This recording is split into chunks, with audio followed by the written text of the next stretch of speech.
Good morning. Good morning, Larimer County, and welcome. Today is Monday, July 15th, 2024. We are gathered for a morning work session beginning at 11:01 a.m.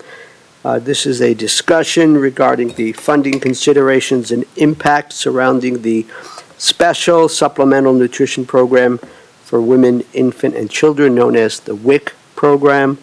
We have some folks from our Larimer County Department of Health and Environment who will be presenting. My name is John Kafalis, Commissioner from District 1, joined by Commissioner Shattuck McNally from District 3, and Commissioner Stevens is excused. Of course, we have our County Manager, Lorenda Volker, Lori Cadridge, our Assistant County Manager, and I believe Josh is in the back keeping an eye on things. He is the director of our Office of Planning, Budgeting, and Strategy. Right? Got it. So, without further ado, we'll just turn it over to, unless you want to say something, cue it up there. I guess I'll introduce this. Of course, thank you. I think you've heard a bit about this when you had the joint meeting with the Board of Health. Yes. And Tom and I talked. He would like to talk to you about the issues around funding the WIC program. It's a federally funded program, and how our indirect charges kind of affect this program. So I let him know today this is a good chance to provide education and talk to you all about it. We have a budget retreat that knowing this information will help you provide direction to us in the budget office about how to go forward. So I don't think Tom is looking for an answer today. He just wants to talk to you about the problem so that we can have a good conversation as we go forward. Tom, thank you. Thank you for that introduction, Lorenda. Good morning and welcome, colleagues. Good morning. Thank you, Commissioners. Thank you, County Manager Volker. I am Tom Gonzales. I am the Public Health Director for Larimer County. With me to my left is John Voss, our Accounting Manager. He's a busy person these days, putting the budget together. And our Deputy Public Health Director, Andrea Clement Johnson, where under her portfolio, our Women, Infant, Children program resides. So today we just have three purpose items that we'd like to discuss with you. We'll really just provide an updated overview of WIC. As you said, it's a supplemental nutrition program for women, infants, children. A little bit about the program, some updates since the last time. It's been a couple years since we've given the board an update on WIC. WIC funding impacts, you'll hear that this funding does come from the United States Department of Agriculture to the Colorado Department of Public Health and Environment to fund the program. And there's two buckets of funding. One is the administrative funding, and then there's the actual food assistance funding. And we'll talk a little bit about that. Unfortunately, the administration funding has been flat since 2018. So that's caused some challenges, and there's some unique challenges that Andrea will get into. And with that, just inform you of our intention to request a pause on the indirect and facility rental fees charged to the WIC program over a 3-year pause. So this is unique. Was something we've never asked, but we'll get into the reason why it's a pause than a full waiver that we normally would ask for. So with that, I'll turn it over to Andrea, and she'll get into overview of the WIC program currently. Good morning. Thank you so much for having us for this discussion. As Tom mentioned, WIC is a USDA-funded program and also funded through the Colorado Department of Public Health and Environment. It serves limited-income, pregnant, breastfeeding, and postpartum women, infants, and children age 0 to 5. In Larimer County, in our WIC programming, over 4,000 people are now being served by WIC programming as of March of this year. And of those, 20% are infants who are dependent on formula that is either received through the program. Those are usually specialized programs for children with nutritional needs, or breast milk from the parents who are receiving WIC food benefits, support, and education. In addition, 10% are pregnant women who are requiring unique dietary support and resources frequently for their pregnancy needs. And over 50%, that's over half of these, are children who are aged 1 to 5 who are not yet eligible for those school breakfast and lunch programs that are available throughout the state of Colorado. The additional portion that's not accounted for up here is the parents who don't meet any of those specific criteria but who are receiving benefits for one or more children on the program or for their circumstances. And it's really interesting because WIC is really a mutually beneficial program. It partners with 22 local retail food stores and 2 of our county farmers markets in order to provide healthy foods for clients. It brings in nearly $3 million in nutritious food, in the nutritious foods that are purchased through the WIC benefits, and that's available throughout Larimer County grocery stores, including King Soopers, Safeway, Ridley's, et cetera, Walmart, and those farmers markets that we have here in the county, which is a great benefit both to our economy and to the parents and children who need to receive those benefits. And it's important to note that participation in the program has been steadily increasing, and over the last 2 years, between March of 2022 and March of 2024, we've seen our WIC client caseload grow 26% here in Larimer County. You'll hear a little bit more about how much it has increased throughout the state of Colorado. So we're not alone in that. It is exponentially growing throughout. So on this next piece, I'd like to kind of draw your attention to, on the handout that you have before you or on the slide, this is the recommended FTE to client ratio on the top part here on the left of how many WIC educators to clients or how many registered dietitians to clients are meant to be seen. And you can see that at the top, that is the recommended level, and then just right below that, the Larimer County current level is also reported. So you can see that we're already exceeding those recommended levels. We have a lot of people who are accessing the services with appointments beginning very early in the day and going into the evening in order to receive the benefits and be able to sign up for the food vouchers.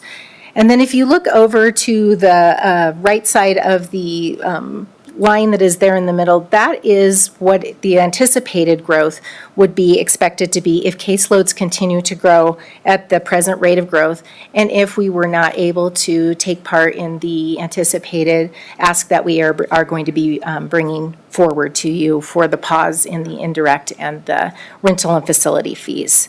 Already, I can tell you that the RDs and the educators have really high caseloads.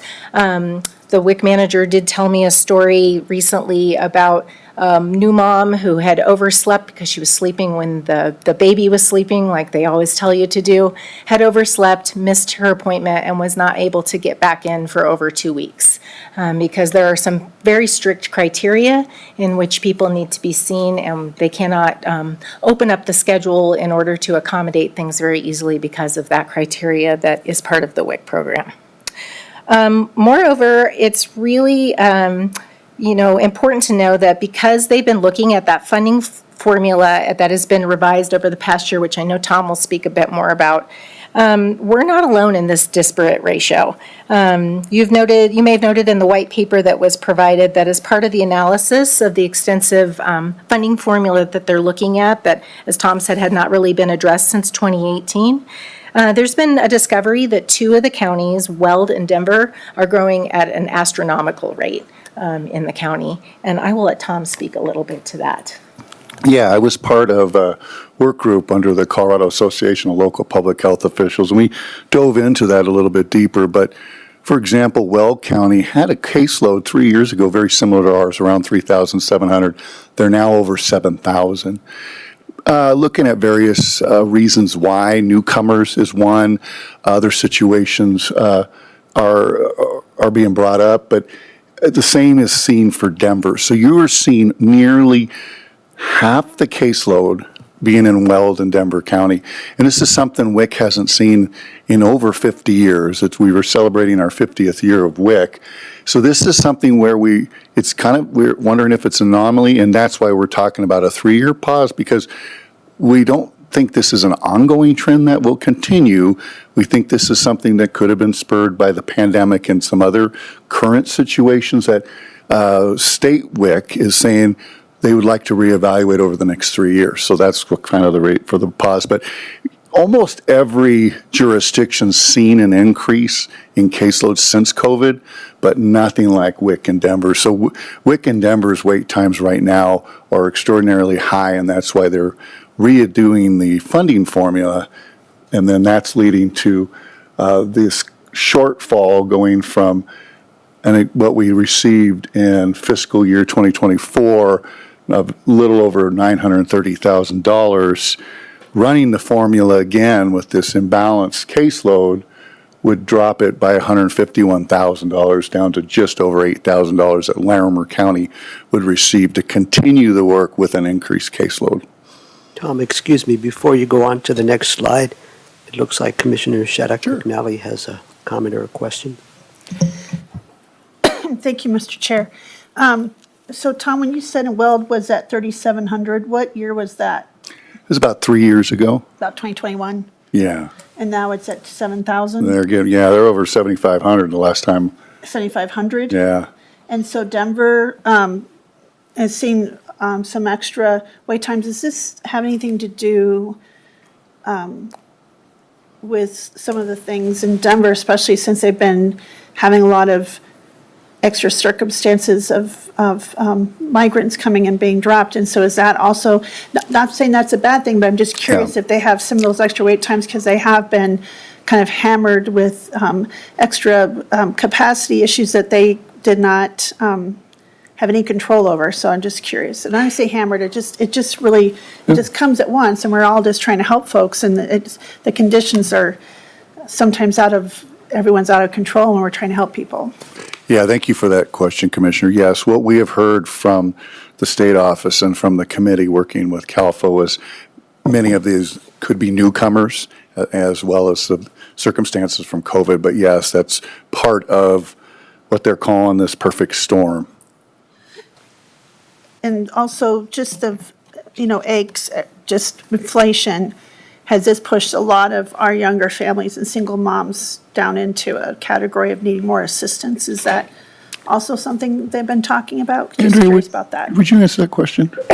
Well, as Tom noted, I think there's a variety of different things that need to be looked at for why there has been this insurgence, but I do believe that more people began accessing WIC programming again who previously might not have pursued that because of the changes that had happened in the SNAP benefits that happened after COVID. So I think it is possible that more clients are accessing the program who would have been eligible at any time but are now taking advantage of that because of those costs.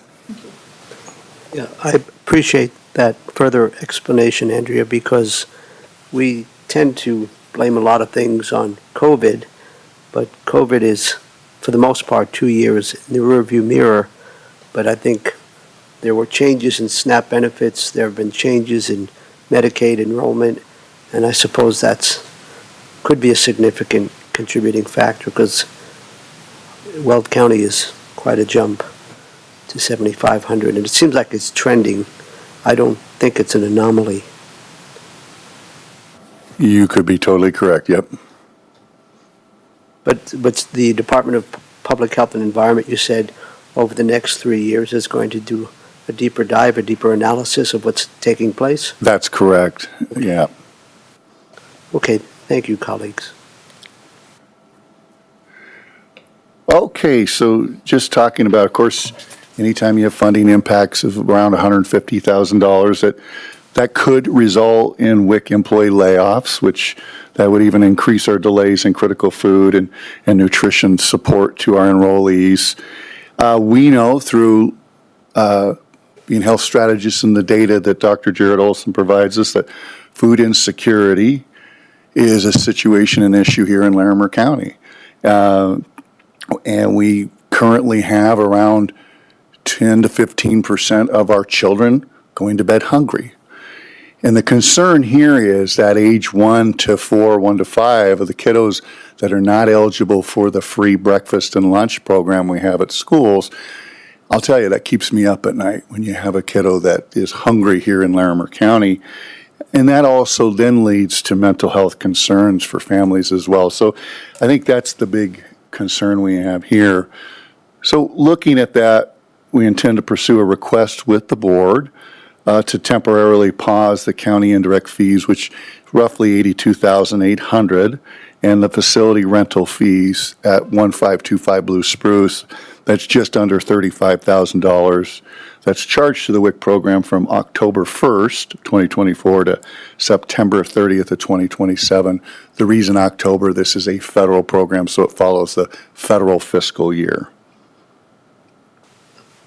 John, for the sake of the public, Tom, excuse me, maybe John could provide the answer. For the sake of the public, could you further explain what we mean by county indirect fees and facility rental Sure. fees and how that's unique to the WIC program, that latter? I don't want John to get off too easy.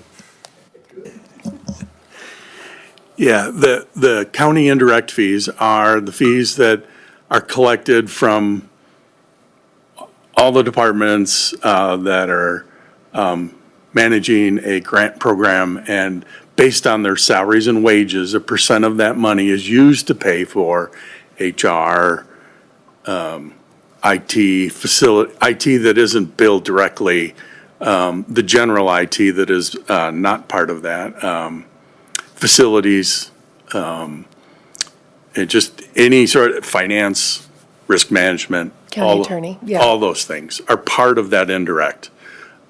It's pays for plowing our parking lot when there's snow, the utilities for our building that we don't pay for directly, all that sort of stuff.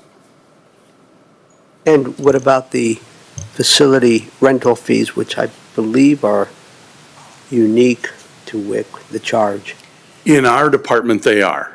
I do believe other departments do pay that facility fee, but I don't know the history of why WIC is the only grant program in the health department. Nobody seems to know how we got there. But in plain language, we're charging you rent to have offices and desks and a clinic where people can come It's to got WIC? two charge elements. One is for maintenance and one is for the ultimate replacement of the building. So that's the smaller piece, but the other part is for the maintenance. Okay. Yeah. I think that's helpful. Did you have a question, Commissioner?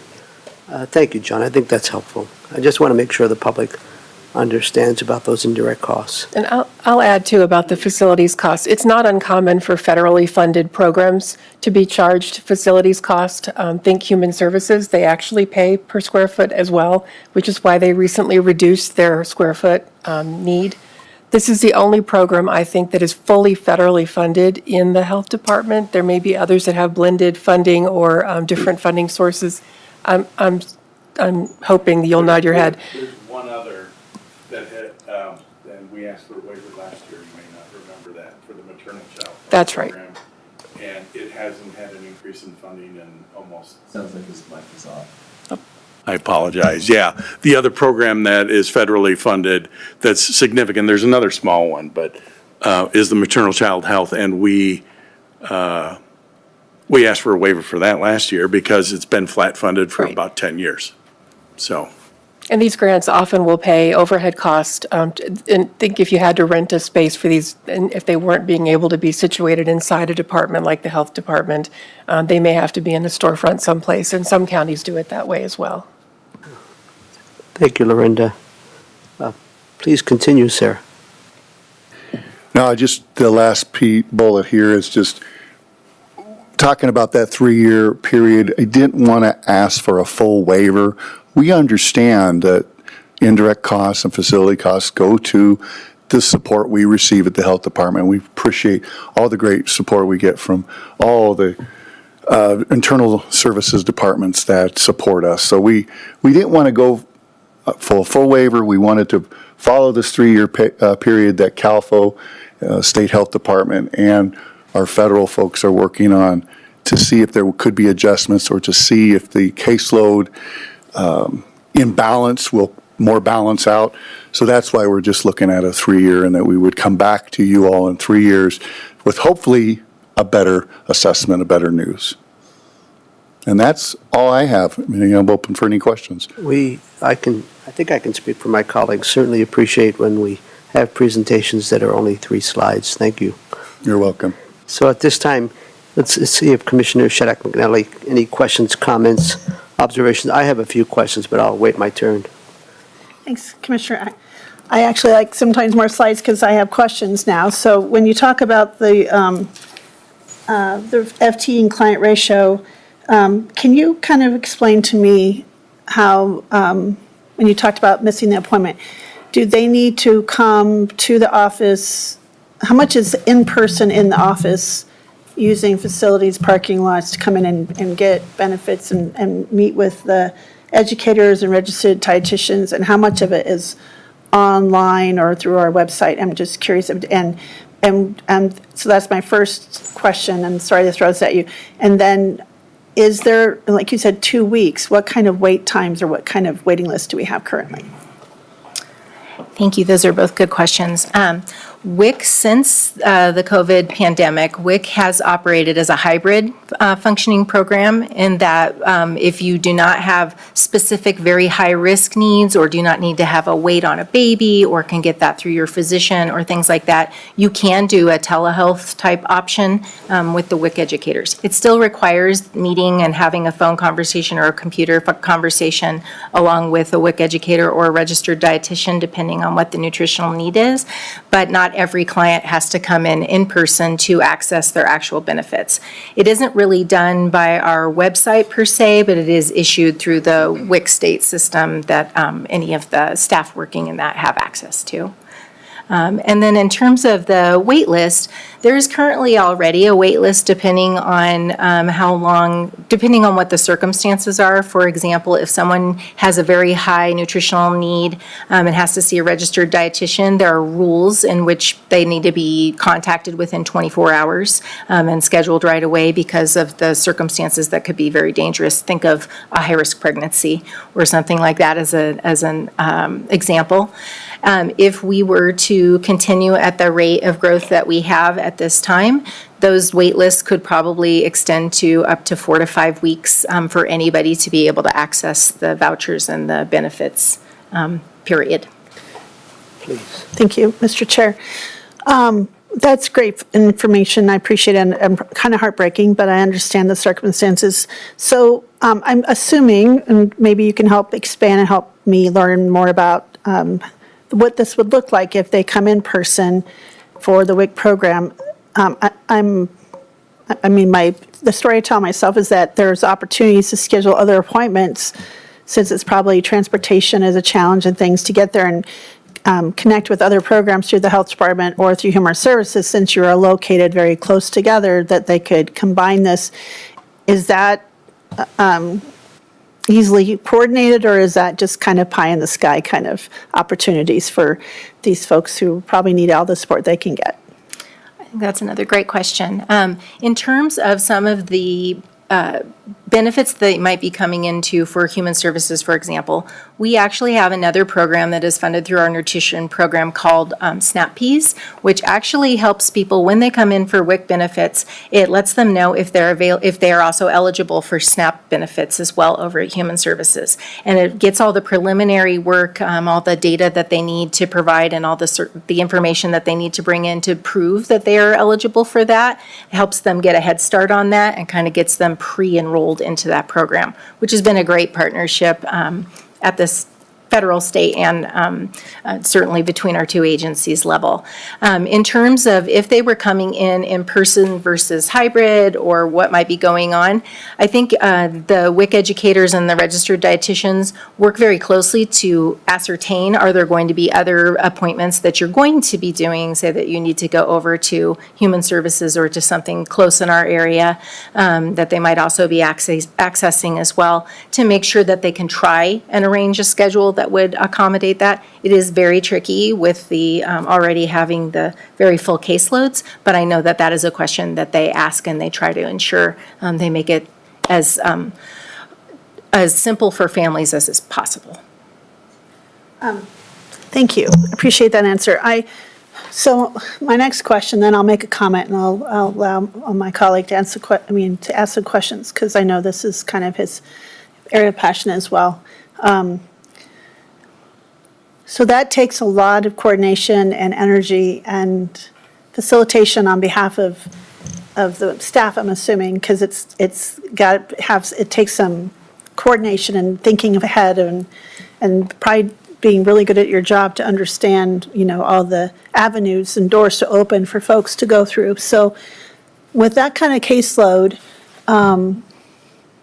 we talk about retention and taking care of our employees and taking care of folks so they don't also have the stress and burnouts and things like that. So this kind of caseload is, we see this across the county. Caseloads are higher in a lot of areas than we'd like to see them because the need is just great. So what does that also add on to this formula for our staffing and for kind of taking care of our employees? Thank you, Commissioner. That is a awesome question.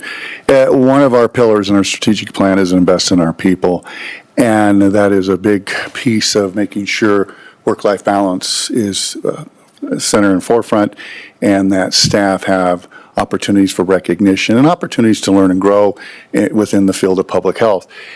When I try to meet periodically with each one of our teams throughout the health department to go in and learn a little bit more about them and what the work they're doing.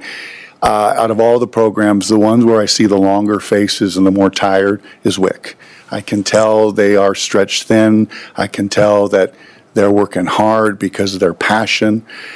This isn't just a voucher program, it's an educational program where they go over nutrition. I learn something every time when WIC does their presentations regarding balancing sugar and proteins and fiber and all those kind of things to make sure you're eating healthy and making sure that that's a big piece of the program. So I see the longer faces, I see some stress, and I know this is stressing them out quite a bit as well. So, anything we can do to help them out and alleviate that would be wonderful. So, thank you, Mr. Chair, for allowing me this opportunity to just kind of roll off with my questions. So I'll just make a comment. I think I could ask you lots of questions, and certainly this is something I'm concerned about. Certainly know that this is an important need because we're investing in young children and families, and it pays off in measurable ways to take care of nutrition for their mental health and their developmental, foundations for going through school. I mean, it's such a critical age and time. So I understand the importance of all of this and how this is really important thing that you've brought to us. And I appreciate you coming forward to kind of share this, because we don't always know all these details. So I appreciate the time and the thoughtfulness to kind of share what's going on, and also sharing that it's not just us. It sounds like others are in an extremely more precarious position than we are. With that being said, I think we need to take this and kind of look through this and think about this because, as you know, we have some things coming up on the ballot. 50 and 108 and other things, and also we're looking at our budgets, and we're getting that budget season. That's why Josh is back there, and we have a lot of numbers to finagle. But I will put this in, I think I will put this in my file of things that I need to kind of bring to those conversations and have in my file with me, so I remember. It's easy to forget about these when we're talking about budget season, but certainly want to put this in that file that I'm bringing to those meetings to make sure we're thinking about the importance of this, because these are pretty important times for our developing youth in our community that we don't want to miss this opportunity to put, help them be on the right foot. And I am concerned, it is a perfect storm, and what kind of consequences will be ongoing for this generation, just like the online learning and some of those things we worry about, that youth and this mental health crisis that we're having with our youth. It is some things I'm concerned about. So I guess I want to just say thank you first of all, for your dedication and passion to this area, because it's hard work, but it's important and critical work for our communities. And I was thinking about that over the weekend when I was thinking about all the different people I talked to. I have someone who called me on Saturday morning who just needed to talk to somebody and who has out of resources and trying to figure out who do they go to and just needed someone to pick up and call and say they care. And I see people who have more connections and more social capital to kind of help them be connected. And so I want to make sure we're taking care of these folks who probably feel like they have, not a lot of people are trying to help them. So it is something that I will certainly be thinking about, but I definitely think we have to consider this overall with all the budget things as we go forward. But I am going to put this, I am correcting a file where I have all these on hand, so I have my numbers ready when we're thinking about things. So just want to express my gratitude, and I'm sure this weighs heavy on all of you, and it's weighing heavy on me now. So thank you. Thank you. Thank you, Commissioner. I have a couple of questions, and then, of course, I'm also grateful for your work. My questions are as follows. It seems like this request to pause the various administrative fees for 3 years seems like a bit of a Band-Aid. And so related to that observation, you state in one of your bullet points, there's still a deficit. If we were to agree to this at our budget retreat or wherever, there's still a deficit of $33,000. So, number one, I'd like to know, and you don't need to necessarily articulate the details, but do you have specific ideas on how you're going to, quote, curb costs in other areas, to address that lingering deficit? And then related to what I'm trying to share with you or present is going back to the Band-Aid comment. This doesn't do anything about addressing the ratios. I mean, we're well above where we should be in terms of serving people.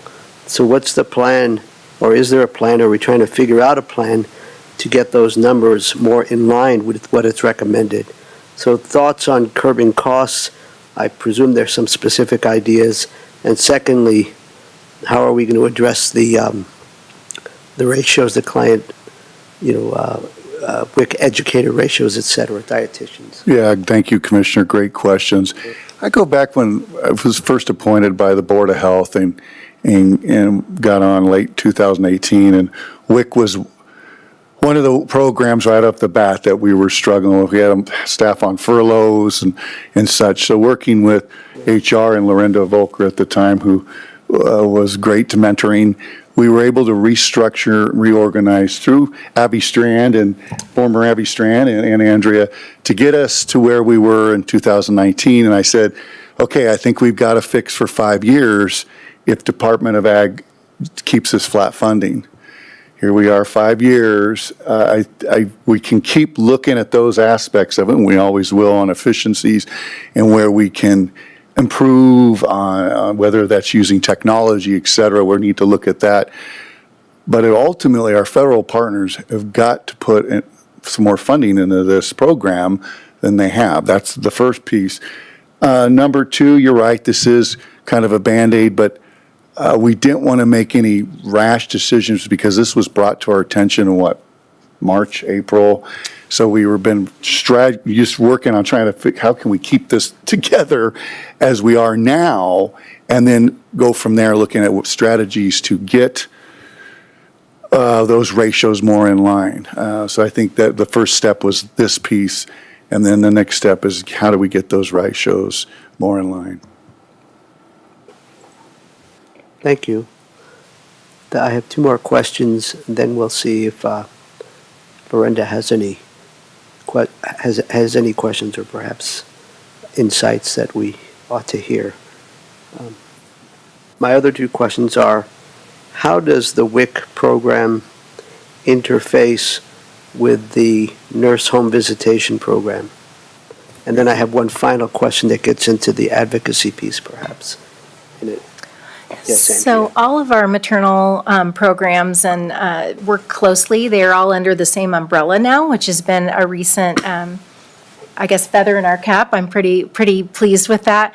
We have our maternal child health block grant folks who also include our healthcare program for children and youth with special healthcare needs, our WIC programming, all the other nutrition programming like the SNAP Peas program and the breastfeeding peer counseling programming that we have, as well as our nurse home visitor programming, all under the same umbrella. So they share a referral system in terms of if something comes in through any of the programs for someone seeking programming and services, there is no wrong door. Somebody is able to take that and give that to all of the different partners. If you are eligible for WIC, you are most likely going to be eligible for any of our other programs because it actually has the most criteria in terms of what your income needs to be. And so it works very well. Thank you. Thanks, Andrea. Then my final question regarding what I think I heard you say, Tom, about opportunities for advocacy at the federal level. We're going to be spending a chunk of the day with Congressman Joe Neguse on Friday, and I believe one of those visits is to the food bank for Larimer County, and wondering if you all think it's appropriate for us to put in a good word for why we need more administrative funding, and if so, perhaps you could provide us with a couple of bullet points to help make sure our message is clear and focused. Thank you. Thank you, and I appreciate that question. Yes, Congressman Neguse has been a big advocate for WIC for a long time and continues to be, and we raised this issue to his office, and I've been in contact with Sally, and Sally says the congressman is very concerned about this, and absolutely more information, the better to advocate on the behalf of WIC would be fantastic, and we appreciate that. Andrea, perhaps you could provide us with a couple of bullet points in terms of, what specifically makes sense to consider asking the congressman. Absolutely, we can do that, sure. Okay, I believe I've concluded my questions. I think we've expressed our gratitude for your hard work.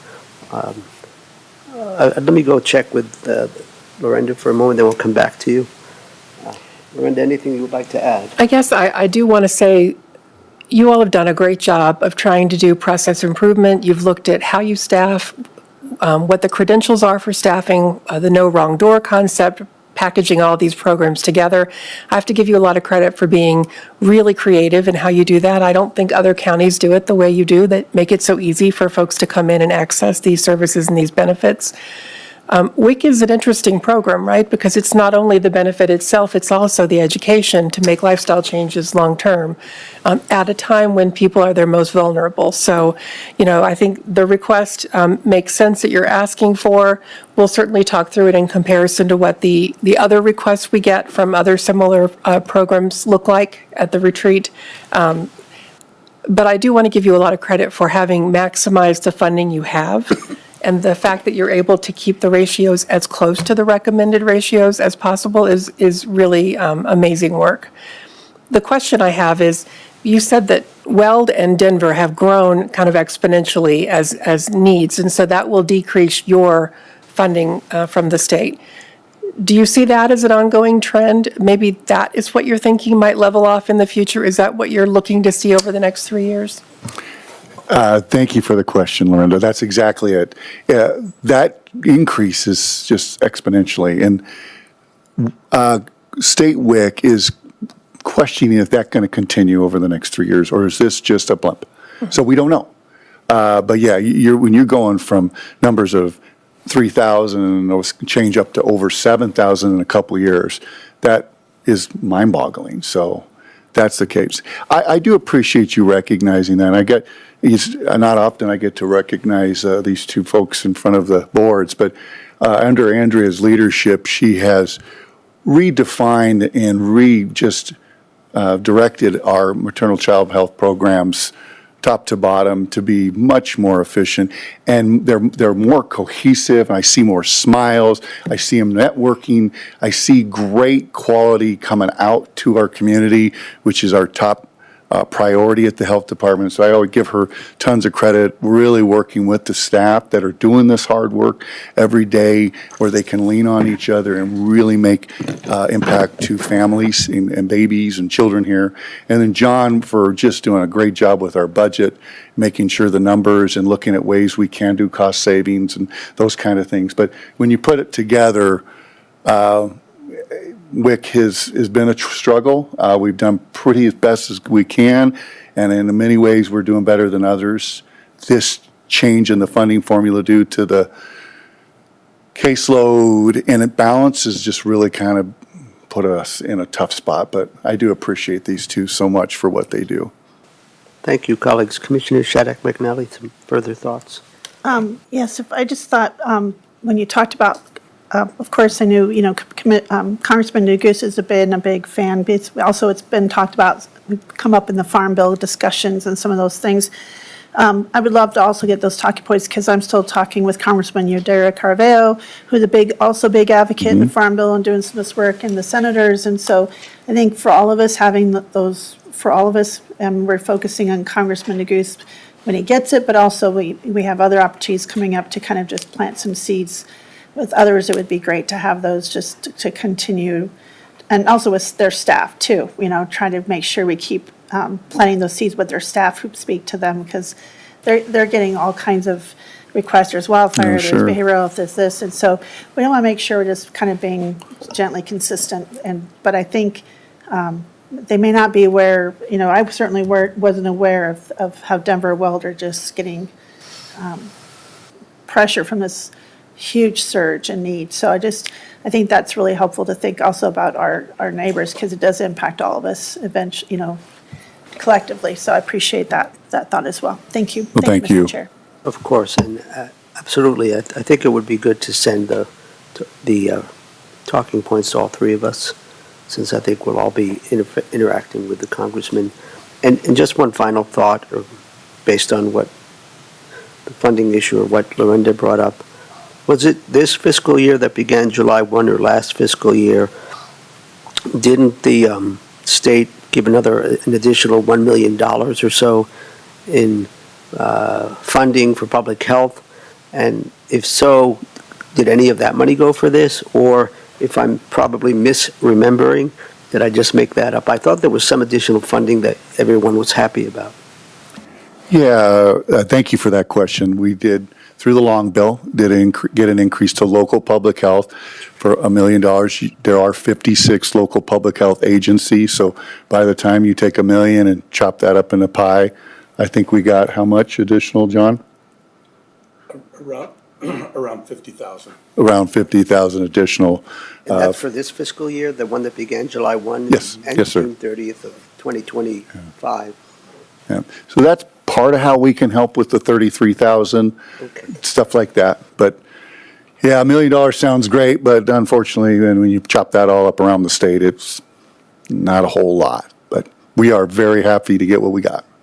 So thank you. That's helpful. Thank you, John. Thank you, Tom. Andrea, I don't believe there's anything else. So therefore, at 11:43 a.m., we are adjourned. And thank you, Cassidy. Thank you. Rox- Thank you.